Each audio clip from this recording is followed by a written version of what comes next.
Well, hey guys, what is up? What is going on out there this afternoon or this evening or this morning, wherever you are in the world? I'm here in the Southern California desert, Rancho Mirage, California. About a 35-second walk to grass court number 10 here at the Mission Hills Country Club. So I'm not complaining. All good, all good. Out in the grass a couple times today. So that was great. And but hope you guys are doing well wherever you are right now. Yeah, live today for another episode of the Tennis Mindset Project.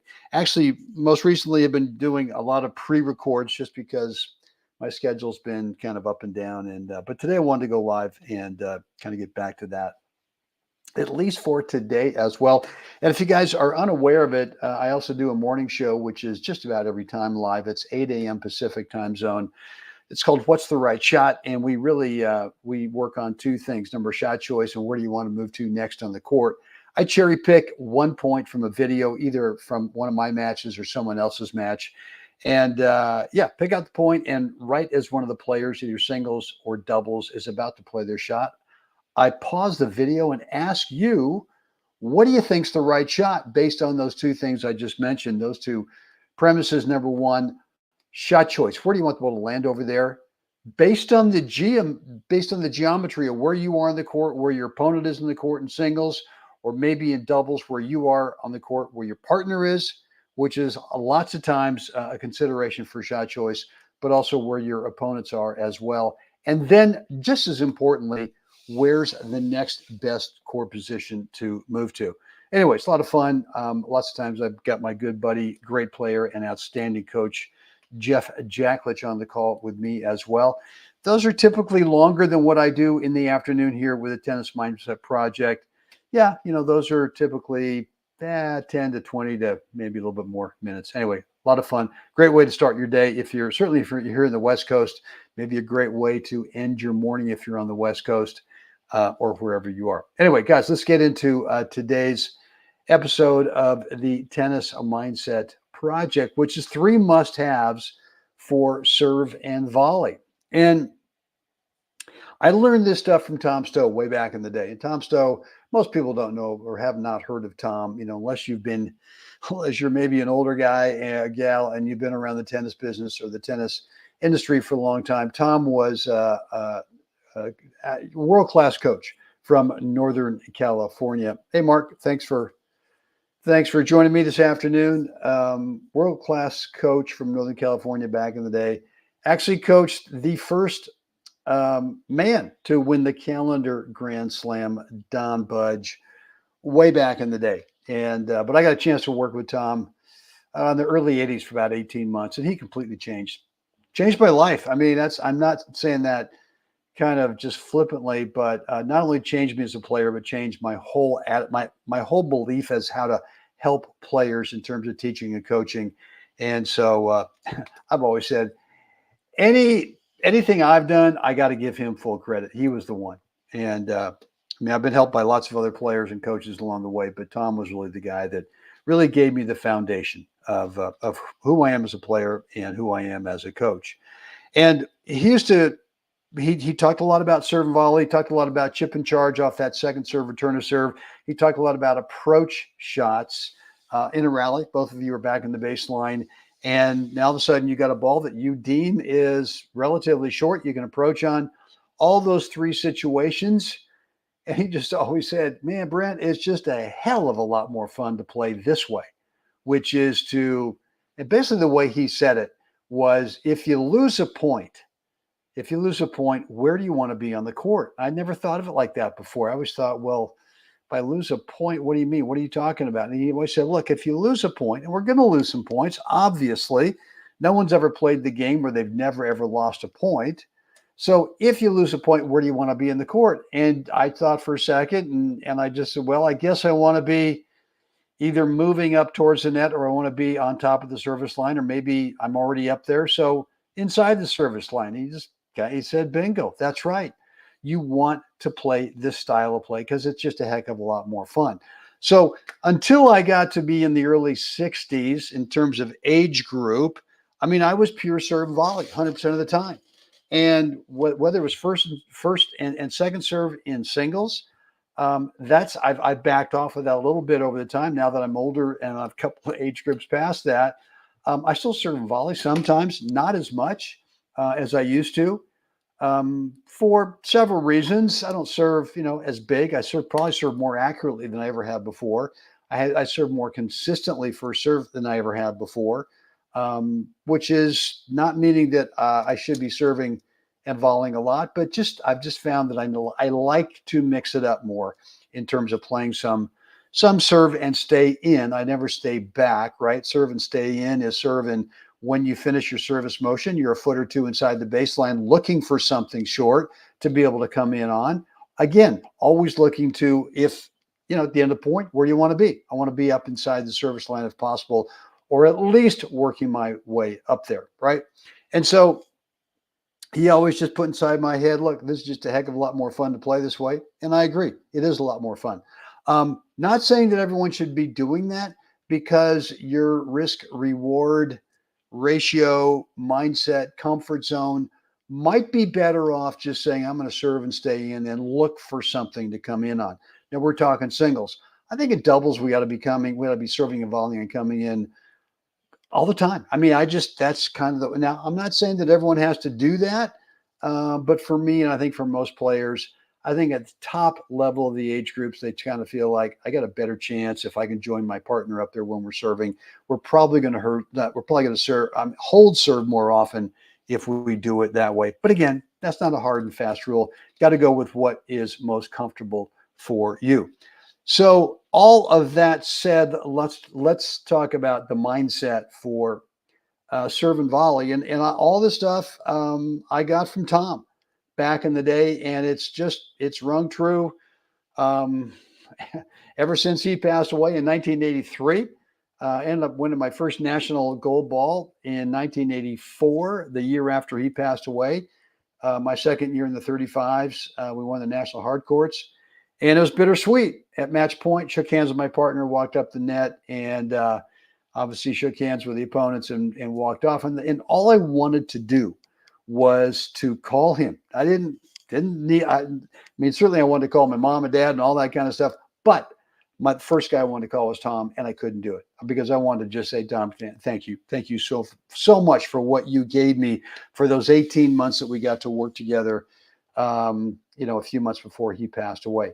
So look, mindset number one is that you've got to make sure that the serve part of serve and volley is natural, meaning that your toss is in a spot so that, and for me, it's out in front. I mean, maybe for others, if you're a young buck and you can put the ball a little bit, on top of yourself or maybe behind yourself. We saw Edberg do it, but we're talking about, some serious world-class athletic ability to be able to do that. Sometimes the youngsters can do that, but I think for the rest of us, you need to put the toss out in front. And for me, what I just do is I want it in front because I get a little bit more swing speed, I get a little bit more power, I get a little bit higher quality spin, which means I get a higher percentage of those first serves going in, especially in doubles, which is crucial. But for me, I like to have it out in front so that when I come out of the service motion, I'm naturally moving forward. I'm naturally eliminating those first step or two as you move into that area between the service line and the baseline, right? You're moving up towards the service line. So I think one thing you might try to do is find that spot with your toss that's far enough out in front that allows you to have that kind of natural footwork to start naturally coming out of the serve, so that you can hopefully eliminate those first two steps as quickly as possible. However, at the same time, it can't be so far out in front that you start jackknifing at the waist because your upper body's slightly off balance, right? You're a little bit too far in front of yourself. So you got to figure that out for yourself. What is that spot toss-wise out in front where you can, and what I feel like is as long as I can still hit the serve back up, start the trajectory up, not coming down as I make contact, that for me is kind of the ideal spot in terms of being out in front. Number two is the mindset that we never think about that area that I just described between the baseline and the service line as being no man's land. That's such a negative connotation, right? That's just such a negative meaning that, oh man, I just don't want to be there. So the reality of being able to hit a serve, no matter how great your toss is out in front, no matter how great your service motion is, and how naturally you can get through those first two steps, the reality is you're just never going to get through from there all the way up inside the service line without having to play a transitional shot prior to that. And so for me, it's really about serve and transition. So I just encourage you to change serve and volley to serve and transition, right? So, and serve and transition could be a serve and volley, right? I mean, you could come out of it and maybe they hit the return firm enough, deep enough to you to where it's a nice, comfortable volley, waist high volley, whatever that is, no matter where you are as you're transitioning up to the service line, right? So it could be serve and volley, but it might be serve and half volley. That's fine. That's not a, that's, you know, as long as you're on balance. And to me, that's the decision that I make is if it's going to be at my feet, well, is it a volley or is it a half volley? It's all based on or how can I play that shot on balance rather than lunging forward just to make sure that I'm doing the nomenclature on it, the word or the phrase serve and volley. Don't want to do that. I want to be on balance. If that means I'm going to play a half volley, great. I'd much rather play an on balance half volley than an off balance lunging forward volley. In terms of the geometry of the court, having great or much better stroke technique and being able to then efficiently on balance move to the next court position, right? So the split step, all of that said, the split step is not where, because you can't always get to the same spot every time when you serve and volley. Here are a couple of factors. Mostly it's determined by that returner. If you're playing against a returner who likes to step in and play closer, well, you're going to have to split step sooner, right? I mean, because it's based on when they receive the ball. If they're way back behind the baseline, then you can come in. You can keep coming in until just before they hit it or right as they hit it. I typically go, yeah, maybe just a hair after they hit it. But that's just because I've kind of gotten really comfortable with my split step. And I can wait to see what they do, which helps me get a little bit closer. Everyone's got to work on it, what works best for them. But it's determined by when that returner makes contact with your serve as to when you go into your split step. So what I love to say, the formula is, well, you always split step right there on the court. Doesn't work that way. Just doesn't work that way. Look, if you really ding a big first serve, you really, bring some heat, some pace to it when you're playing serve and volley. And that returner over there likes to take it early. They're inside the base, or they're inside their baseline as they take it. You got to split step right away, right? Or if you play on the other hand, you play kind of a high bouncer, second serve, but you want to play serve and volley, and that returner plays way back. That's when you can probably get all the way up to the service line before you have to split step. Okay, so it's when. The split step is when. That's the mindset part for part two of the three must-haves. And I'd say the most important one is this third one, mindset, which is you're going to get passed from time to time, or you're going to chunk and miss an easy volley from time to time, right? Or something's going to happen where you lose the point when you're playing serve and volley, right? Let's call it serve and transition. And just because the guy passes you either intentionally or unintentionally, and let's be honest, right? Off of your first transitional shot, and then you play that thing to the open court, and they go over there and they try to go cross court, and they're a hair late for whatever, and it screams up the line perfectly unintentionally. That's just part of the deal. Mr. Stowe always told me, he said, the guy's going to pass you a few times. He described it this way. He said, that guy over there probably has 4 or 5, maybe one more really great passing shots off of your serve and transition in their bag on that day. Your job is to pull them out of that bag as fast as you can and make that guy feel human, right? because even though they might get two in a row or three in a row where you pass, if you keep coming in and you let them know that you're not deterred, you're not deterred, you're not freaked out, you're not scared that they've passed you a couple, two or three times, they start to tense up a little bit. They start to, as Mr. Stowe said, they start to become human. And I just trusted what he told me when I first started doing this.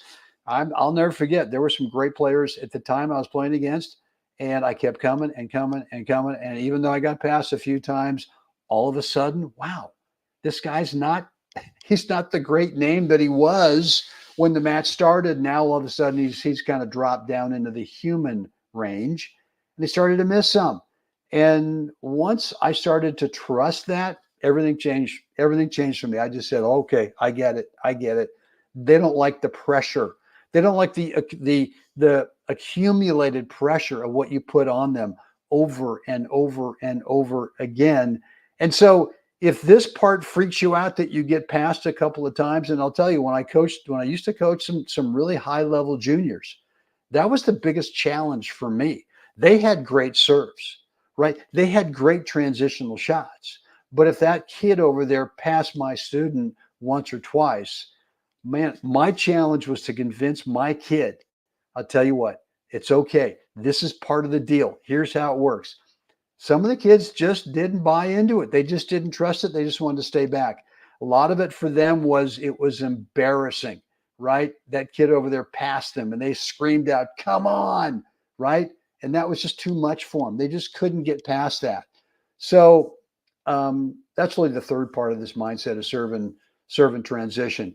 And look, we can put chip and charge in there, transition. We can put approach and transition. They're all interchangeable, and they all have the same accumulative effect on your opponents over there.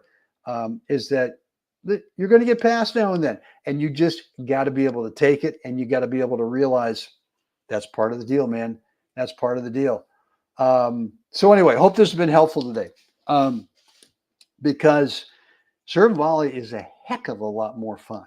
I'm not saying that you shouldn't be doing it all. I'm not saying you should be doing it all the time, but you should be doing it often enough. Even if you're sort of if you're defined as a backcourt player, you still want to throw in some serve and volley now and then, just to keep that returner over there a little unsettled, a little guessing as about what you're about to do.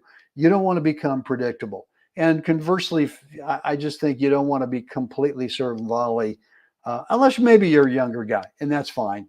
But if you're not, then still, if you love to serve and volley as I do, I still have to pick my times when I'm going to stay back, right? I still, look, a lot of it's opponent dependent. If I've got a guy who stays way back, I'm coming in. I'm going to force that guy to have to really play something offensive from way back there to stop me from thinking, okay, I can't do this on a regular basis, right? So anyway, it does become opponent dependent. Should you be doing this in doubles? I think so. I just think it's the way to go. And again, you play serve volley in doubles, you get passed a couple times, they get a ding one at your feet and you pop it up and their opponent, blows it away. Yeah, of course you are. But I just think you got to keep that pressure on. And if you give in too early, they got you. They got you. So keep working on this, right? Make sure that you've got that toss out in front, and tinker with how far out in front really is, to where you can still effectively hit up, start the trajectory of the serve, leaving your string bed going up, not down, and then just start eliminating naturally those first two steps, coming through what used to be called no man's land. We're not calling it. We're just calling it the transition area. We're just calling it, hey, it might be a volley, it might be a half volley, it might be a short return that sits up and we allow the ball to get up so we have good geometry, and then we play the approach shot and we keep moving in and saying to them, hey, pass me, man. I'll give you 10% up the line. I'll give you 10% of the court, cross court. If you can hit it, okay, great. I just don't think you can do it all day long. I just don't think you can do it. And you let them know that by you just keep coming in And there you go. All right. Again, hope this has been helpful. Any questions, any comments, let me know down below in the comments area. Love to read those and respond. If you want to keep the conversation private, we can do that. Just shoot me an email, brent@webtennis.com, and we can keep it one-on-one that way if that's your preference. Guys, that's it for me today. It's time. We got to get out there. We got to help someone else have a spectacular day. Guys, see you again next time.